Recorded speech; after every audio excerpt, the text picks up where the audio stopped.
Welcome back to Jay Fishing and Outdoors. I want to go over some camping and survival and outdoor stuff. Uh, Here is a good foldable knife. I want to do some stuff on some knives and fire stuff, starting stuff. I wanted to go over some stuff I'd use and keep in the cars and stuff like that. It's a good foldable knife. You can keep it in your pocket, glove box, tackle boxes, and stuff like that. It folds down really nice, really lightweight, compactable. Make sure it's got a good locking system on it. And I got a couple different options. I got one that you can clip on your pocket or your belt loop, or even fold it still, stick it in your pocket. That's a good sturdy knife. It's got a good thick, strong back to it. Not recommended to tap on the back of knives that are like carbon steel. They won't hold up to the abuse. It'll break where you're tapping it at. Don't recommend tapping on folded knives because they could break. But another good option to always have with you and stuff to cut small limbs, logs, like building a shelter, like if you're doing bushcrafting or just want to get a fire started or anything. It's a good foldable saw. This one's like almost like a crosscut saw mix with cross teeth. The they do really well. They cut real good. Like I said, it's foldable, easy to store. Another good option to fishermen, campers, and anybody that's going to be outdoors is a good folding fillet knife. This one's kind of stiff. I like the kind of stiffer ones myself. It's got a good backbone to it. That's a good option to keep with you.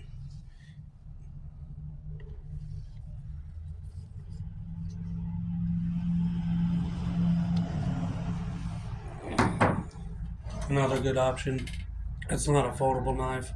It's got a sheath with it. I just left on the sheath. It's a good full tang, sturdy, thick based knife. It goes all the way through your handles. Make sure when you buy a knife, it's got a comfortable handle. It fits your hand well.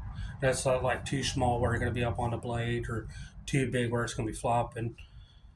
This one's kind of like for skinning animals and stuff. It's got the little hook for it.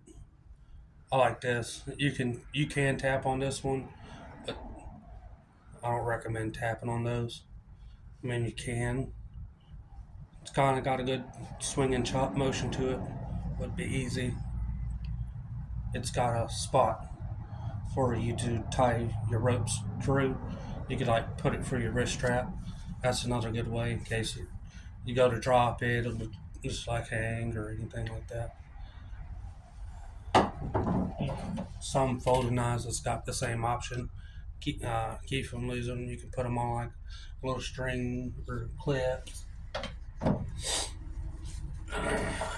And if you want a bigger option to take with you, uh, get you a full size, good, strong uh, back to it. I just got one with serrades and a good sharp knife. I like this one because it's got some hand guards. It's a little big for my hand, just a little bit. But what I like about it is the good sturdy hand block in case it slips. It won't slip out here. And it's got a little thing for tapping on like stuff.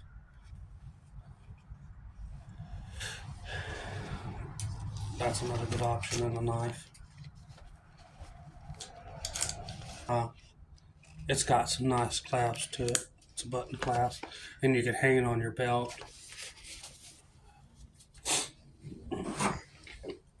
One of the good options I like to tote and keep with me in your kits, like for your knives and your axes and machetes and stuff, is a good knife sharpener. this is a wet stone or a dry stone.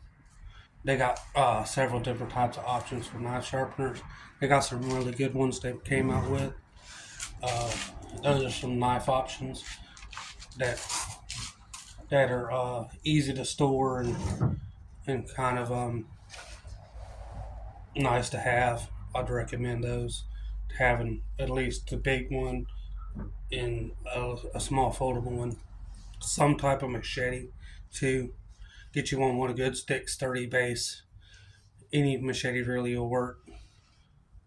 Uh, if you have to tap with a machete, like the split wood, it's got a nice, good, strong, sturdy base for chopping.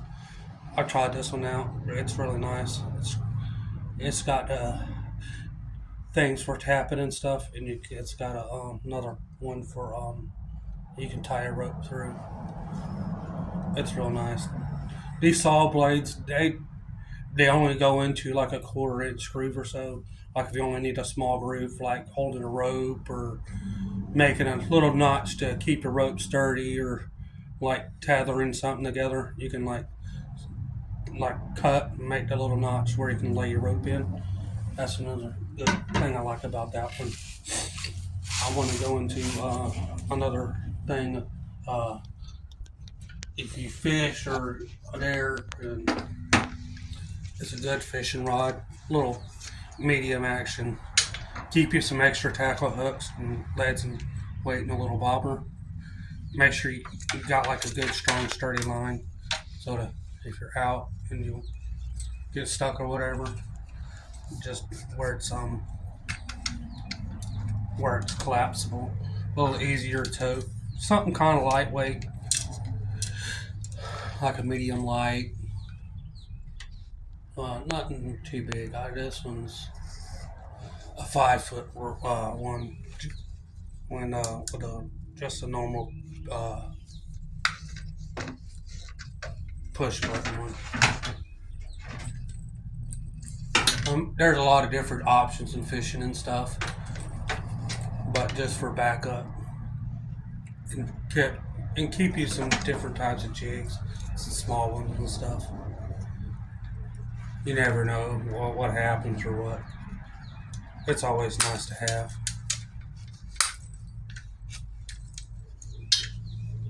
Just like if somebody don't know how to use a bait caster or the bellover spinner, it'll be easy for them to like use. It's like you got an injured ankle or anything, and it's just a way faster option to just lightly tossing and getting like small bluegill and stuff. Here's one of the good options for fire starting. Keep this in your pocket, your tackle box. Recommend that you can make it into a necklace or a wrist thing. You can keep it in tackle boxes.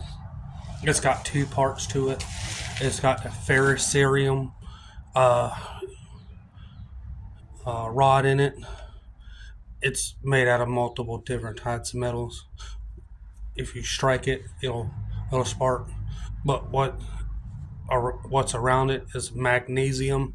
If you take and file it, one of your knives, like take and shave it, like scrape it into like a bundle of anything, and you take it around and you turn it, get you a nice good angle and go. It'll throw a real nice spark. But make sure, I've tried it with both ends. The blade end works better. Like I said, hold it at kind of like a 45 and get you a good strong strike. I'll show you again. Like I said, just make it a good strong spark. If you're not used to it, and one of the best things I found out, you watch people strike it. I've been doing it a little while. By a little while, I mean like several times. If you can't get the fire going over and over and over real fast, and don't be like, and like, oh man, just really rake into it, it'll keep that spark going, and it'll cause enough heat down there to start the fire with. Cotton balls are another good way to help start fire. You can coat them in petroleum jelly or Vaseline, wax. They light up really well with with the with a spark. Another good option. I like the flat cotton pads. They're easier to tear. They fluff up really nice. Like if you need a bigger bed bundle and stuff like that, they'll help you with the fire bundle. They'll light better. You got more surface area to catch the spark. Like you can, I'm gonna demonstrate. I'm not gonna light it, so I don't want to start a fire machine. If you take and set your fire bundle on it to hold it, and you take and rake at your 45, you're more likely to get a better spark. Not all materials alike, but make sure you if you use the cotton swabs and or the flat pads or stuff like that, make sure you start with small stuff, like really fine small stuff like super rotten wood, dry thin, really thin sticks, and then work your way up. It'll help build a coal base to start your fires with.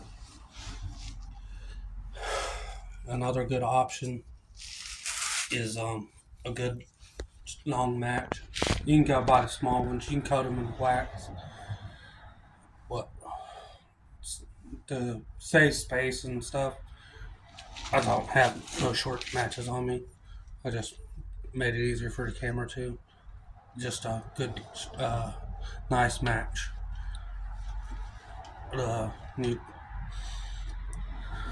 to keep them kind of burning longer and make a better flame. You can hold it like this; it'll burn. But if you want to need it to get a little hotter, you take and hold it at a little 45, and the flame it'll increase the heat. Another good option is Bic lighters. Any type of good lighters, but Bics are really good. Take the child-proof thing off. When you're cold or anything, it does take a lot of dexterity when your fingers are freezing to to strike. I mean, it's easy to strike when it's not too bad. That they're at every gas stations and stuff around. Buy you several of those. They're really nice. If you don't have one in there, you can take and make small file shavings of it. I'm not gonna do it, but if you scrape it and make piles of the plastic shavings, and take the roller thing, and not hit the red thing, and roll it.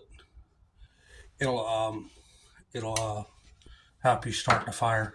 Then you can take and flick it, and it'll start. Another good option is a good windlass lighter, Zippo. Just make sure you keep it fueled up. Make sure you got plenty of flint down there. Well, it's a Ferris like little rod, and try not to burn it as often because you only got so many strikes with a Zippo. You can take and keep extra flint down in there. You can keep it stored down in there. You can keep a little extra cotton up here. You can. Another good thing is I don't have a small piece. If you got any fat lighter, you can keep little strips of fat lighter. It's type some people might not know, but for it's fat lighters from pine trees. You can light pine sap. Another real good thing to use is uh, pine cone. Sorry, I'm talking a lot, trying to remember some stuff. Sorry. Fingernail clippers. They're good at clipping line. If They're good at clipping line and keeping, if you like got a hangnail or anything out there, you don't want to tear it into your quick or anything. Just take and clip it. There's multiple uses and stuff like that for fingernail clippers. Another good one is fishing string. Fishing string will work, and thread. Good needle. The bigger the needles helps you.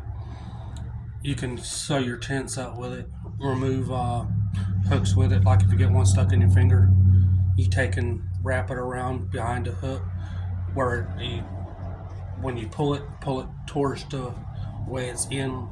Like if you got the bit part, it's the tip. Take and tie it closer there and pull it really fast. You can sew somebody up with it if you really have to. A notepad. If you got like a dry storage spot or something that's not going to get real wet, and you ain't got the cotton swabs or can't get nothing to light, it's got a lot of paper to it. It's not very big. It's lightweight. If you had to use the wire out of there, you can straighten a wire. Or you can keep notes where you're at and stuff like that. A small tent if you're gonna be out by yourself and you're like backpacking. I don't have a really light one like out of there. This is just a 2-man tent. You can keep it stored in the car if you're gonna be out. You never know. If you can sleep in the car, you can. Or that option is really good for the tent. That's all I got for now. I want to just go over some stuff. Sorry. And if you're out camping and stuff, coach an old 5-gallon jug. Fill it up in like some water, some clean water. You can like use it to clean out pots, pans, your hands. If you got smaller containers, if you got it clean enough, you can also drink with it. Just like to keep yourself kind of sanitary. That's another good option. I'm gonna come out. I'm gonna post another one. I don't know when. It'll be part 2. Just keep an eye out for it. Thank you for watching. Jay Fishing and Outdoors. Hope the tips helped and you enjoyed it. Y'all have a great day.